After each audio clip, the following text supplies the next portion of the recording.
Football with Farhan and Moj, brought to you by our good friends at Chambers of Commerce Group Insurance and the West Coast Auto Group. And my goodness, this was the ultimate week of upsets. We've got 10 of 14 underdogs this week actually covered. 7 of 14 actually won outright, and a couple of those were double-digit underdogs in this game. We're going to start with the Jags beating the Bills. This was a 15.5-point spread. I never thought I would watch Josh Allen, the Bills' Josh Allen, not the Jags' Josh Allen, because he had a pretty good game. The Bills' Josh Allen.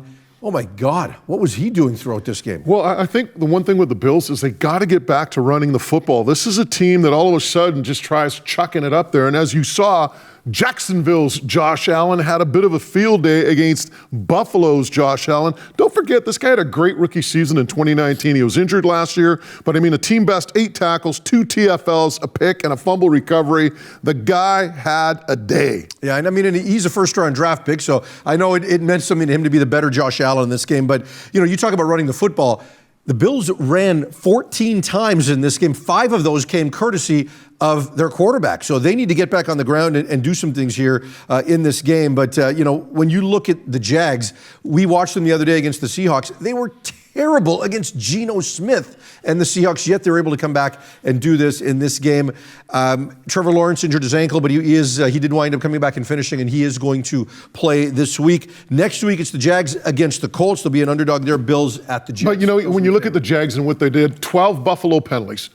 Well, obviously, Buffalo self-destructed. I believe the Jags had 3 takeaways in that game. They only had 2 takeaways the entire season leading into that game. That tells you a little bit about Buffalo shooting itself in the foot. Yeah, they've won 2 of their last 3, and it wasn't that long ago we were talking about the Jags going winless this season under Urban Meyer and how long he was going to last. Meanwhile, the Dallas Cowboys riding high. They got Dak Prescott back in the lineup. They won a game with Cooper Rush as their quarterback. Surely at home, the Denver Broncos, who were 10-point underdogs in this game, had no chance. Well, not only did they have a chance, they blew the doors off the Cowboys, 60-0 at halftime, 30-0 before Dallas wound up scoring against essentially a number of backups. And you know, the other thing too is you look at Denver, that's the first one of the season against an opponent with a winning record through week 9. The big thing with the Broncos this game, they got pressure on Dak Prescott throughout. Jonathan Cooper, outstanding game, 2 sacks, 5 quarterback pressures for the Broncos. And you're right, when you look at the Cowboys' offensive numbers, 140 of their 290 yards came with the score, was after the score was 30-0. They got all their yards and points in garbage time. They couldn't do anything against Denver during time when it mattered. Teddy Bridgewater, meanwhile, his first half, a 125 passer rating, 125.5 actually. That was pretty good. And this was the game where everyone thought, look, the Broncos are about to raise the white flag because they just got rid of Von Miller. And they actually talked about how that really motivated them, that they are not prepared to tank on this season right now just because Von Miller is gone. In fact, they said Vaughn is one of the biggest reasons they're playing this hard. He had conversations with the players. He texted the players. Von Miller is still a Broncos fan and was thrilled to see his former team do well. And you know, the other thing, key point here, let's not forget the ground attack of the Broncos, 191 yards rushing between Williams and Gordon. They imposed their will on the Cowboys in this football game. Meanwhile, the Atlanta Falcons came from behind to win 27-25. Now, the Falcons had a big lead in this game. They actually blew that lead, which is something we talked about so often last year with the Falcons. They didn't know how to protect the lead. Looked like that was happening again. They get the ball back with just over a minute left. They get downfield and wind up kicking a field goal. Cordarrelle Patterson, 64 yards down that right sideline. Can someone explain to me what's going on with Patterson? What is his 7th, 8th NFL season? And he has set career highs across the board. I believe he only needs like 8 yards receiving. He'll do that next week.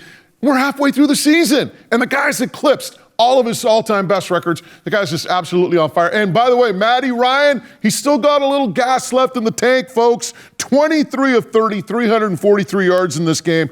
Didn't turn the ball over once. And again, they don't have Calvin Ridley, so that makes this even more impressive as far as I'm concerned. And you talk about resiliency, and we talked about the Falcons last year, how they simply couldn't handle a lead. But here, this is the 3rd time, 3 of their 4 wins, they've blown leads and still come back to win. They started the season at 1-3. They're now at 4-4. Next week, the Falcons are in Dallas. They're already a 9-point underdog there. The Saints, meanwhile, are in Tennessee. Meanwhile, we look ahead coming off what was a real interesting week for the Green Bay Packers because they wind up losing to the Kansas City Chiefs, and the Chiefs weren't impressive, but we know Jordan Love played in that game. You've got Aaron Rodgers coming back this week. He's not going to practice with the team. He's going to go through the Saturday walkthrough. That's the day he's scheduled to come back off of the COVID list, assuming he passes all of his tests. And based on his conversations with Pat McAfee, his good buddy, earlier today, it certainly seems like he's on the other side of COVID. Rodgers also took full responsibility. I'm not going to say he apologized, but he took full responsibility for some of the misleading comments he made earlier, as far as the whole immunized versus vaccinated and all of that kind of stuff. Nonetheless, he's going to play. Russell Wilson also going to play in this game after missing the last week in a bye week, or missing a couple of weeks in a bye week with the finger injury. Jordan Love, that game, I looked at it as a first start for a rookie NFL quarterback. Well, not a rookie, but first start. And I'm thinking to myself, cut him some slack. But there are people out there, and I was talking to a buddy of mine who's a huge Packer fan, and he said, hey, look, the guy had all the reps in the preseason. He should have done better, but nothing duplicates game speed, and I think you saw that with Jordan Love struggling in that game. Yeah. And I think the other thing too, Farhan, honestly, I think Green Bay could have done a better job of giving him options. Kansas City blitzed like crazy in this game. I'll dig up the numbers in a sec, but 57%, they blitzed him. And on third and fourth down situations, it was 69%. He was just 6 of 17 for 30 yards against the blitz. And he talked about, look, this was a struggle early. He felt he got comfortable later on in this game. He looked more comfortable. I just think Green Bay could have done better from a schematic point of view, trying to give him some hot options. Hit guys on slants, hit guys on just real short routes, check downs, whatever. And I don't think the scheme really helped him out that much. Meanwhile, Russell Wilson put a video out on his Instagram where he was talking to his doctor and everything, and he said, it's time. There were some Green Bay Lambeau Field shots in there, and, typical Russell Wilson.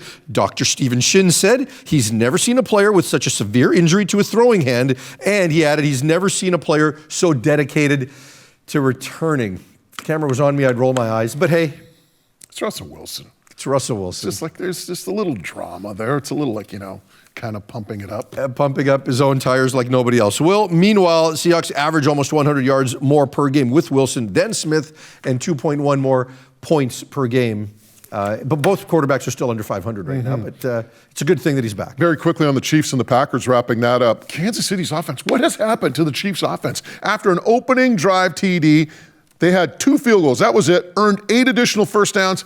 They were 3 and out 4 times in that game, folks. To me, there's something now wrong with the offense because they're misfiring completely. Yeah, and through all of that, and we'll get into the Chiefs more a bit later when we pick their game, they're over 500 and only a half game out of the division lead. Also with the Seahawks, not only is Russell playing, but also D. Eskridge, their first-round draft pick, the receiver, their highest draft pick, who's a receiver, is coming back to play in this game. He hasn't played since week 1 of the season, so that's a good thing. And Chris Carson could practice this week. Unlikely he plays this weekend, but it's a possibility when earlier this season we were talking about him potentially being out for the season. And they may add another guy because OBJ, apparently the Seahawks are his preferred destination. We'll dive into that a bit more later when we get into the Browns and Bengals. How about the Titans? Without Derrick Henry. This team barely plays without Derrick Henry. The 2 times that it happened previously, they didn't win without Derrick Henry. Not only did they win this game, they dominated the Rams 28-16, the final score. And I think the score flattered the Rams because Matthew Stafford was awful in this Their game. defense dominated the Rams. Simmons, Landry, Autry. How come Kevin Byard doesn't get more love around the league? I mean, you always hear about Ramsey and you hear about these other DBs and corners, and you never really hear that much. Maybe it's the byproduct of playing in Tennessee, but 2 defensive touchdowns in that game for the Tennessee Titans. Their defense right now is on fire, and you look at that front 4, they had so much penetration against the Rams. Rams finally kind of figured it out later in the game and said, hey, why don't we slide protect, move the pocket a little bit, and give Stafford a little time. Well, guess what? By then it was too little too late. Yeah, absolutely. And when you look at the numbers here, 194 yards of offense total for Tennessee. That's all they needed to get this thing done. On top of that, that was their low of the season by a wide margin. 258 was their previous low. That was in the season opener. Since then, they topped 340 yards in every game. But the pick 6, the other interception that gets them down to the 4-yard line, it couldn't have been an easier situation. Adrian Peterson has returned to the NFL. 10 carries, just 21 yards in this game. And as a team that completely relies on running the football and play action, they rushed for just 69 yards. Bills, Chiefs, Colts, and Rams. 4 consecutive wins for the Tennessee Titans. I don't know how they're doing it because I know how they're doing it. They're doing it defensively. I mean, when they have Henry in there, they run the football. I don't know how they did it against the Rams. Clearly, they did it with defense because their offense, right now, to me, it's on shaky ground. Stafford was pressured on 38% of attempts, right? So he wound up struggling in this game. Of course, we know that the Rams, everyone's looking ahead to Von Miller returning. He is expected to be back this week. Titans host the Saints. Rams are at the 49ers. Meanwhile, going into the week, we talked a lot about this Cleveland-Cincinnati game and just how that game was shaping up. The Browns went into that game struggling, all sorts of drama around that team.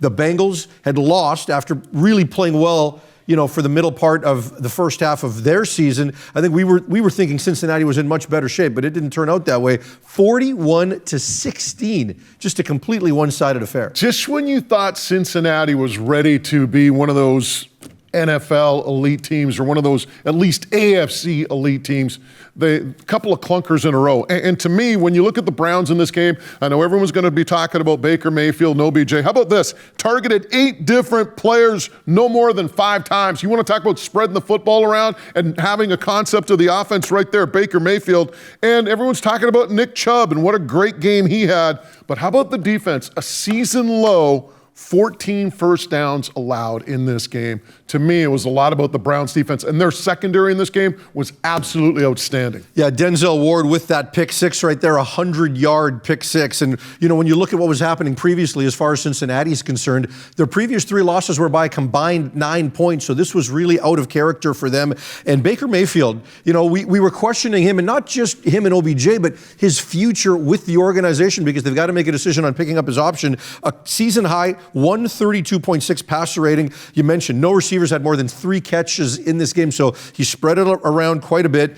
Their offense scored on 6 of their first 7 possessions. It was their 6th game with 40 or more points since the start of 2000. That ties Tampa Bay for the most ever. So a real feast or famine offense for Cleveland. Nick Chubb, 137 yards on 14 carries. And when you look next week, you've got the Browns going to New England. That's going to be a real test for them. The Bengals, a much-needed bye, coming off 2 losses. But all of this is got the subcontext of OBJ around it, because it is clear this was addition by subtraction. The Browns were in a much better place mentally, emotionally, not just Baker Mayfield. Well, they were much better off without OBJ. I mean, this isn't just this game.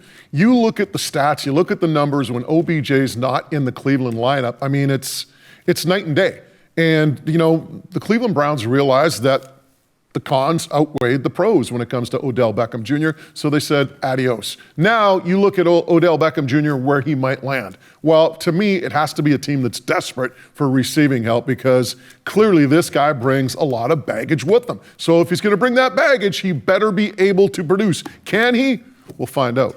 Well, and I think in this case, if you talk to people in that locker room, the comments coming out was that he wasn't a problem this year, right? It kind of manifested itself at the end when he wasn't getting the ball, so it was a difficult thing, and even Baker Mayfield himself felt pretty surprised. But yeah, you have to think, at least as far as the quarterback is concerned, there was a little bit of tension. Now, here's how the procedure is going to work. They renegotiated his contract. He was owed $16 million. Now that's $7.25 for any team that winds up picking him up. He went on waivers on Monday. He's expected to clear waivers Tuesday afternoon. So if he gets claimed, it'll be after this show has already been posted. But nobody's expecting him to get claimed on waivers at this point. I think the way the contract is set up, it really lends itself to him being picked up as a free agent. He wants to go to a team that's got a great chance to make it to the playoffs. His preferred destination, the Seattle Seahawks, according to Mike Florio of Pro Football Talk. Russell Wilson has lobbied the Seahawk organization to bring him in. They've got the 4th highest amount of cap space left. They're over $12 million in cap space. They could take that 7.25 and bring it in. But he'd be a 3rd receiver in Seattle behind Lockett and Metcalf. Is that a fit? Well, if you're asking me from a talent perspective, one of the big issues that we've had with the Seahawks is depth at the receiver position, right? So I think it's an upgrade there, but will he be happy in that role? Maybe Pete Carroll, maybe he can soothe his ego and allow Odell Beckham Jr. to be happy in that role. But for me, in terms of a football fit and X's and O's, yeah, he's a good fit because Seattle doesn't have receiving depth. However, the big question is, will he be happy in that role? And the other thing too, Farhan, winning solves a lot of things too. Well, you look at Tampa, they brought in Antonio Brown. Theoretically, he was a 3rd, maybe even a 4th target at times, and that really worked itself out well. We'll find out. By the time we go to air, OBJ might have a new team. If not, it won't be too far away.